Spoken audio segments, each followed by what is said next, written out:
Okay, yan sir. Nandito na po ako sa area ng Taguig. Pasok na po ako sa area ng Taguig.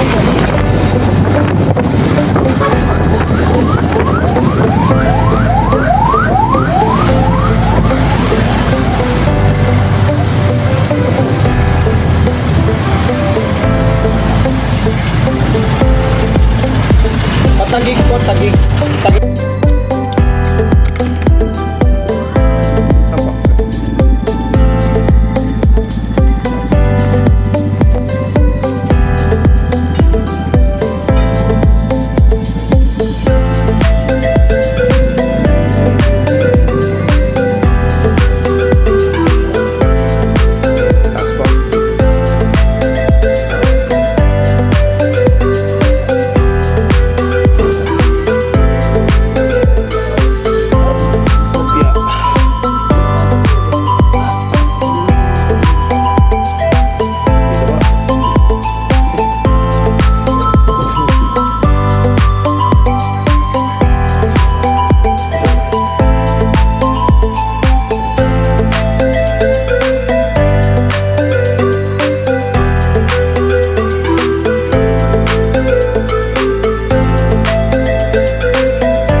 May naman ikot.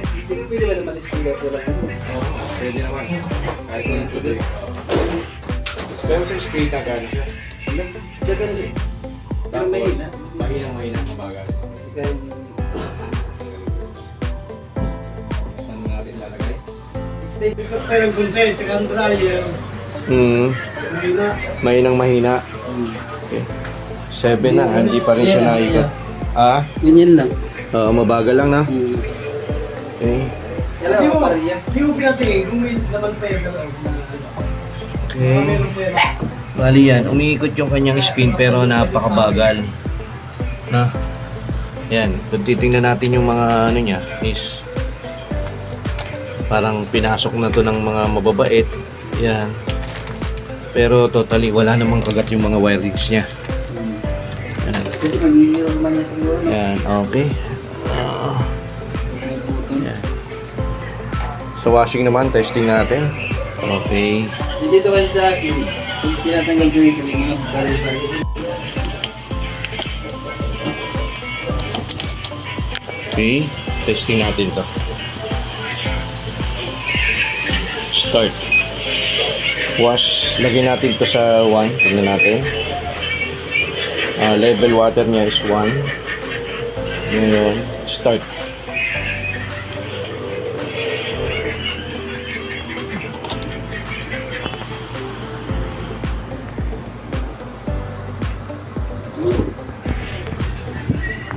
Yan, kung titingnan natin umiikot yung kanyang pulsator, napakabagal, no? Tingnan natin dito sa ilalim yung kanyang inverter pala to. Wala. See?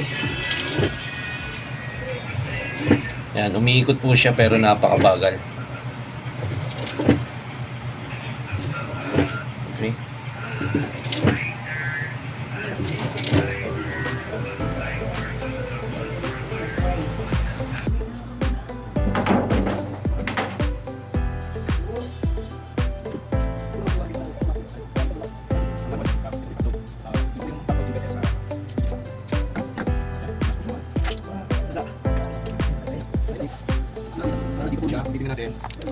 Itong motherboard inverter nasa ilalim. Yan, ang pinakamahirap po nito yung kinakagat ng daga o naiiyan. Yan o. Yan po yung board niya. Ito po ay walang pump belt. Na po, naka-rotor siya. Yung mga ginagawa natin ganito is totally mga front load. Nandito naman sa gilid. Ito naman is nandito sa ilalim. Samsung, yung iba naman mga ginagawa natin. Ito kasi sensitive po ito pag naihian to o nangat-ngat to ng mga ano. Yan, nagkaka-apektado na po yung pinaka supply niya o either na mga program.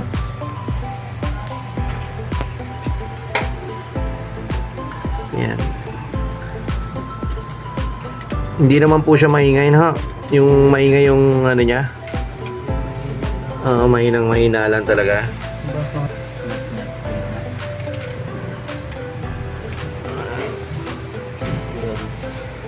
Hindi kaya Check natin yung kanyang capacitor dito. yung mga toys.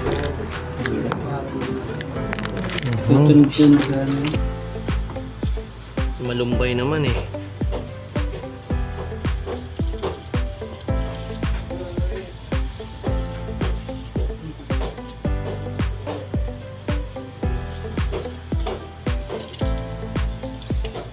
Wala namang kagat eh.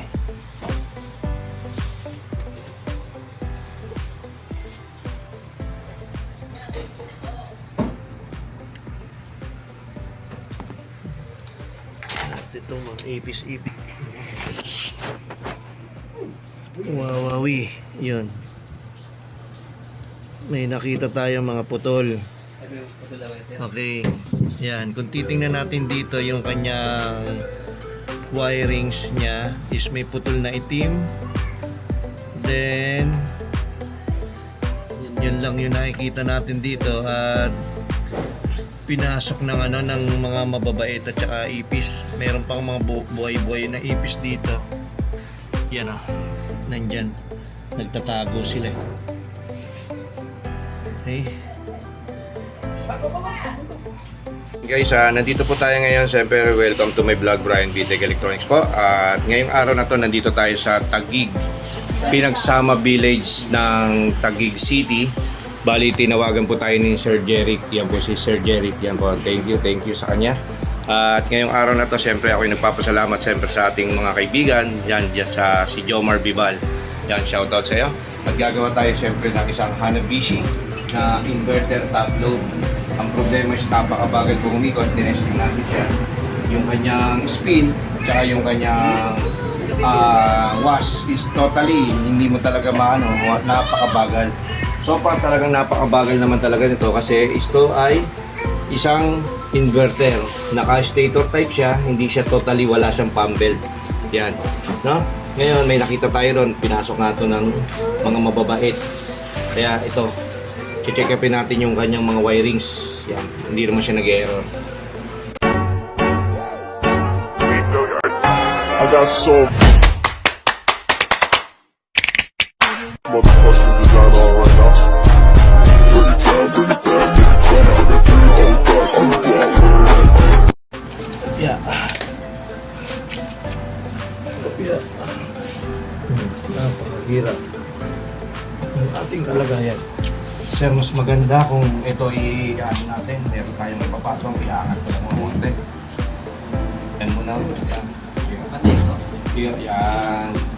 Hindi kayo bigas-gasan. Yan. Pinang natin. Okay. Baka, isip ko baka may UP eh. Okay, yan. Yan, kitang-kita na. Ito yung kanyang ano, yung linya niya, yun o. Naputol. No, putol siya. Papuntang, syempre yung kanyang ano, inverter. No? Yan, amoy ihi pa nga eh. Ihi talaga ng daga. Ibig sabihin, may mga daga rito mamamahay. Kaso, ito dapat ingatan talaga to kasi pag once na to ay nabasa, nako, wala na. Sayang.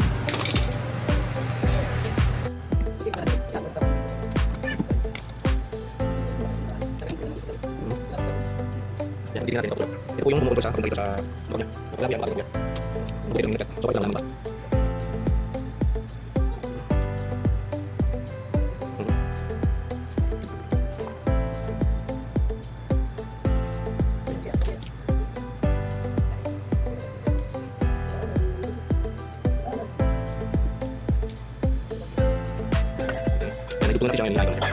Yan guys, ito.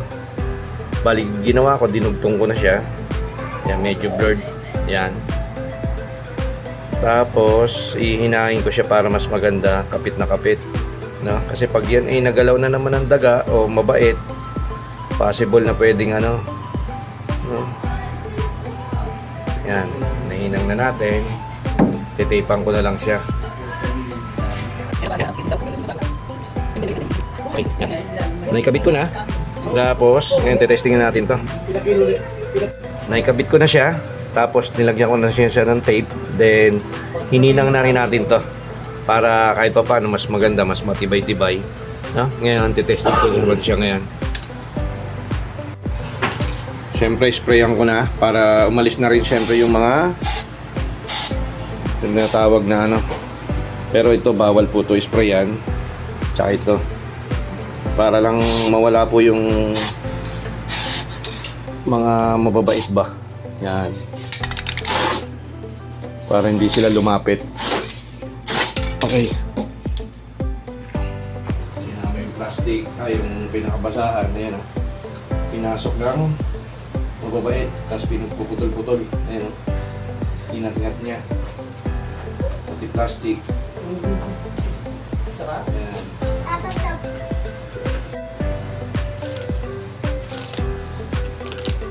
Karamihan tubig mo. Hindi, bali spin po siya. Yan, 10. Mga 7 iikot yan. Tingnan natin. Para yun matatanggal yung tubig. Testing natin kung bibilis po siya. Kung may pagbabago po yung ating pag-ikot ng spin.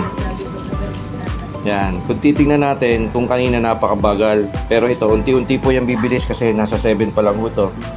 Yan, mga 5 to 4 yan, bibilis at bibilis na yan. Unti-unti po bumibilis yan. Yan. Okay. Anong pagkakaiba? Pilis na. 7 pa lang yan. Yan.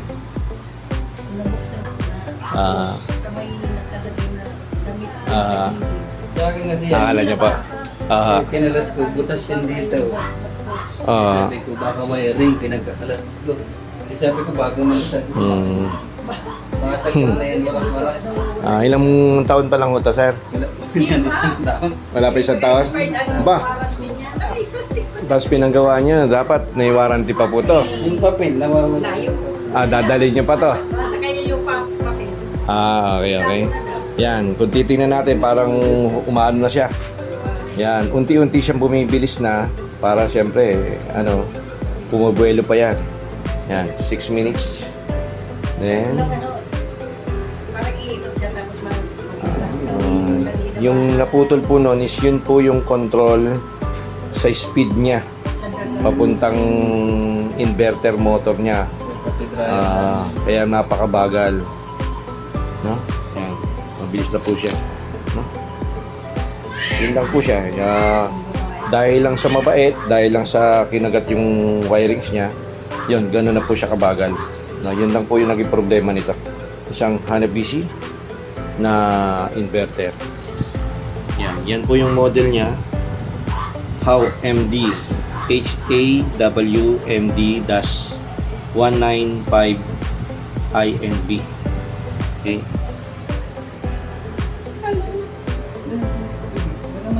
Try naman natin siya sa wash. Then power. Then lagay natin sa tubig na napakababa. 1 into lang. Then nakaset po yan. Wash. Check natin. Start. Yan. Nakahulong. Ihip. Yan. Kung titingnan natin, napakabilis na po nung kanyang yan, kasi wala lang tubig tayo, wala tayong nakikita, no? Yan, try po natin na may tubig to mamaya. At syempre sasarado ko muna to para malaman natin na talagang okay na yung ating ginawa. Ito yung kanyang hose. Kahit walang tubig, pwede natin siyang i-testing ng walang tubig, no? Para malaman lang natin na okay yung kanyang pulsator, no? Okay. Kaya mo ito? Nag-ayos ng TV mo na dito.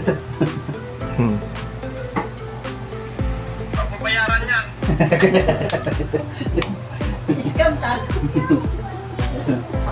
Musta na?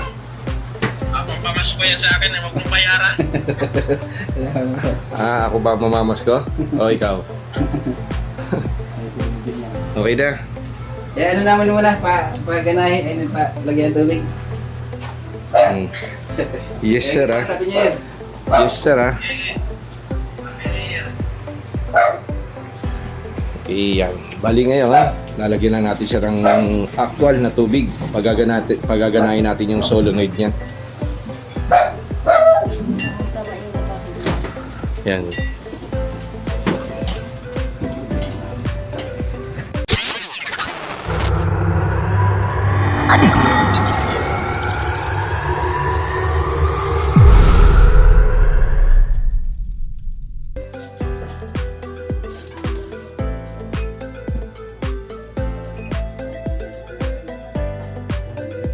Para yan, 1, 2. Okay.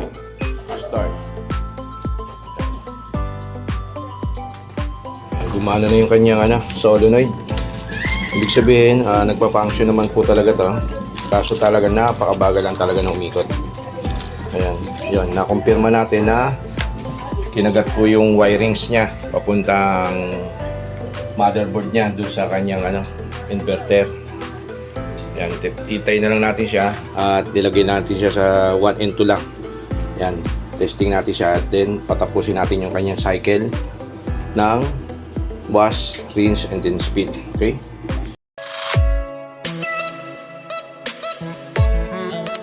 Okay. Yan, kung titingnan natin, umikot na po siya 54 minutes. No? Okay, so far, okay na po yung ginawa natin. And then, tetestingin na lang natin siya lahat ng kanyang rinse and then spin na lang. Okay? Siyempre, ako nagpapasalamat kay Sir Jerry. Yan, ang tiga Taguig po. Ngayong araw na to, nandito tayo sa Taguig. Siyempre, kay kaibigan, si Jomar Bibal. Thank you sa iyo. At yan, nakatapos po tayo ng isang Hanabishi. Sige po, sir. Thank you. Okay, siyempre sa ating mga tigapanayam natin ito walang sawang nanonood ng YouTube channel natin. Maraming salamat sa inyo. And then please subscribe my YouTube channel, Brian B. Negredo. Thank you po. Maraming salamat. I got so